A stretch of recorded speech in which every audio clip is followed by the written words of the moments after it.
our project was medical imaging classification. And so we created a convolutional neural network to classify between these grayscale images of chest x-rays between pneumonia and normal. And so how it works is we have 3,000 grayscale images where 70% of them are used to train the neural network, 15% of them are used to validate it during testing, and then the last 15% are used to simulate how it would work on unseen data.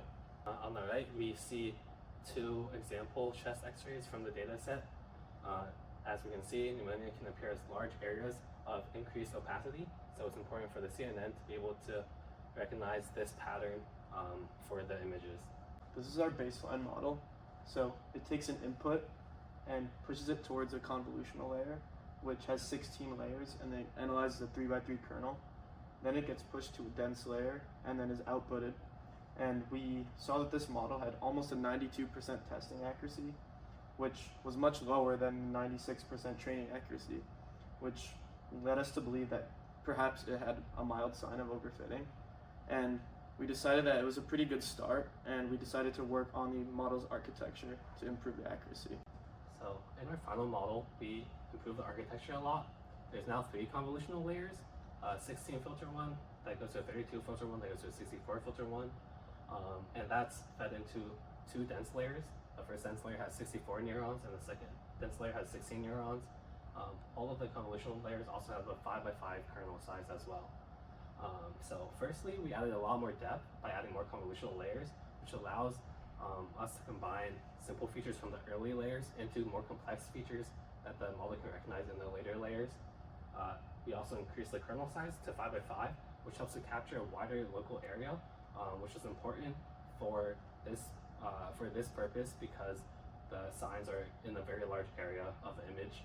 And thirdly, we added additional regularization through the dense layers and also through L2 regularization to help make sure that even with the increased model complexity, the model won't start overfitting.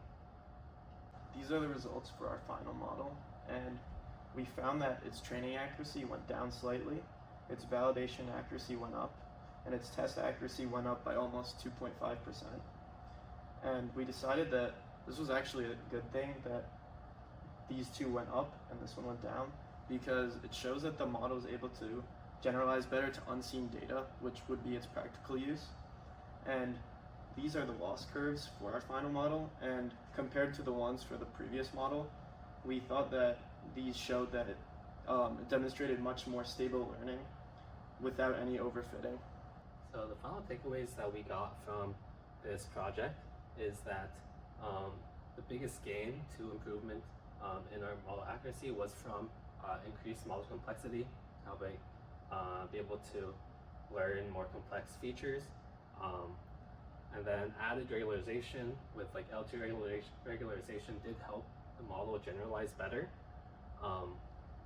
And then we also learned that medical models should be supporting, not replacing human review, because it still gets a portion of the images wrong. As we see from this sample of misclassified images from the final model, that even just to the untrained eye, it's very difficult to tell which chest x-rays have pneumonia and which don't. Meaning that's still very important for doctors to be looking at the images and making the final decision. And especially in the medical field, false negatives are extremely concerning because diagnosing someone as not having any illness while they do can be life-threatening.